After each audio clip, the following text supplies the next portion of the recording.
Hello viewers, welcome back to my YouTube channel অঙ্কিতা'সরন্নাবাটি। আমি অঙ্কিতা। আজকে তোমাদের কাছে নিয়ে চলে এসেছি শীতকালের একটা স্পেশাল রেসিপি। আজকে আমি তোমাদেরকে করে দেখাবো খুব কম সময়ে কিভাবে ঝটপট অল্প তেল দিয়ে কষানো আলুর দম রেসিপি তৈরি করা যায়। শীতকালে সমস্ত ধরনের সবজি অ্যাভেলেবেল থাকে, তো আজকে আমি মটরশুঁটি দিয়ে তোমাদেরকে কষা কষা আলুর দম করে দেখাবো, যেটা রুটির সাথে বা লুচির সাথে বা পরোটার সাথে তোমরা খুব ভালোভাবে খেতে পারো। আমি আজকে নতুন আলুই ব্যবহার করব আলুর দমটা করার জন্য। আলুর দম বেসিক্যালি শীতকালে নতুন আলু দিয়ে করতেই বেশি ভালো লাগে। তো প্রথমত আমি এখানে একটা কড়াই নিয়ে নিয়েছি আর সেটাকে আমি গরম হতে বসিয়ে দিয়েছি। আর আমি সর্ষের তেলে রান্নাটা করব। আর ফোড়ন হিসেবে এখানে দিয়ে দিচ্ছি গোটা গরম মশলা, মানে এলাচ, দারচিনি আর লবঙ্গ। সর্ষের তেলে যদি রান্নাটা আমরা করি তাহলে অনেক বেশি এর ঝাঁঝ হয় আর খেতেও অনেক বেশি টেস্টি হয়, তাই আপনারাও চেষ্টা করবেন সর্ষের তেল ব্যবহার করার জন্য।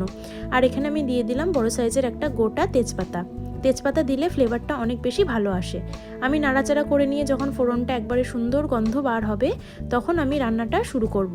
আমি প্রথমে এখানে ছোট ছোট এরকম নতুন আলু সেদ্ধ করে খোসা ছাড়িয়ে লবণ দিয়ে সেদ্ধ করেছি। এখানে তেলে আমি খানিকটা ভেজে নিচ্ছি এরকমভাবে। বেশ নাড়াচাড়া করে আমি ভেজে নেব যাতে ওপরটা কোনোভাবেই পুড়ে না যায়।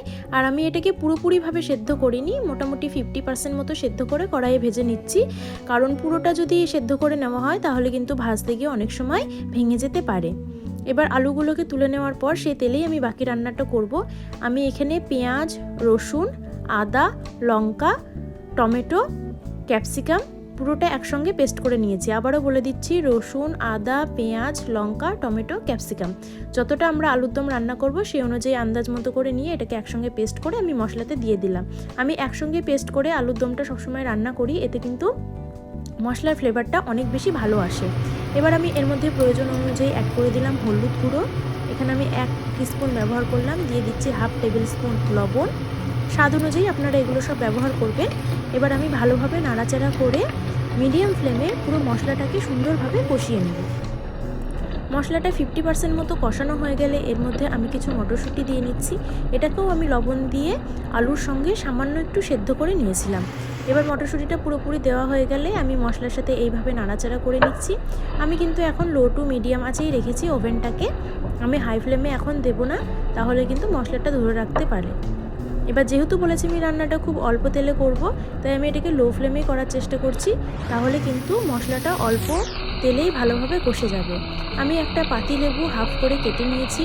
এবার সেটার রস আমি এই মশলাটার মধ্যে দিয়ে দিচ্ছি। আপনারা চাইলে এটাকে জল দেওয়ার পর আলু ছেড়ে দেওয়ার পরে শেষেও ব্যবহার করতে পারেন, কিন্তু মশলার মধ্যে ব্যবহার করলে পাতিলেবুর যে এক্সট্রা তীক্ষ্ণ ভাবটা যে থাকে সেটা চলে যায়, মানে পাতিলেবুর ফ্লেভারটা থাকে টকটক একটা, কিন্তু পাতিলেবুর কোনো গন্ধ থাকে না মশলাতে দিলে। এটা আপনারা চাইলে এটাকে ঝোল দেওয়ার পরেও ব্যবহার করতে পারেন। আর যদি আপনারা টক দই ব্যবহার করেন তাহলে পাতিলেবুটা স্কিপ করে দিতে পারেন। এবার আমি ভেজে রাখা আলুগুলো একটু একটু করে এই মশলার মধ্যে ছেড়ে দিচ্ছি। মশলাটা মোটামুটি কষানো হয়ে গেছে আর এই কষানো মশলার মধ্যেই আমি আলুটাকে ছেড়ে দিলাম। এবার ভালোভাবে নাড়াচাড়া করে আলুর সঙ্গে মশলাটা পুরোপুরিভাবে এভাবে মাখিয়ে নেব। এখন আমি গ্যাসের ফ্লেমটাকে একদম লোতে রেখেছি, মিডিয়ামেও রাখিনি। ভালোভাবে 2 থেকে 3 মিনিট এরকমভাবে নাড়াচাড়া করে আলুর সঙ্গে আমি মশলাগুলো পুরোপুরিভাবে মাখিয়ে নেব। এবার প্রয়োজন অনুযায়ী জল আমি এর মধ্যে অ্যাড করে নিচ্ছি। আমি এখানে খুব বেশি পরিমাণে জল অ্যাড করব না আর খুব কম পরিমাণেও করব না। আলুটা যেহেতু আমার প্রথমেই লবণ দিয়ে সেদ্ধ করে নেওয়া আছে, তাই সেদ্ধ হতে কিন্তু খুব বেশি টাইম লাগবে না, তাই আমি এখানে মিডিয়াম মতো জল দিয়েছি। এবার আমি এর মধ্যে অ্যাড করে নিচ্ছি আলুর দম মশলা। আপনাদের কাছে যদি আলুর দম মশলা অ্যাভেলেবেল না থাকে তাহলে আপনারা এর পরিবর্তে চাট মশলাও ব্যবহার করতে পারেন।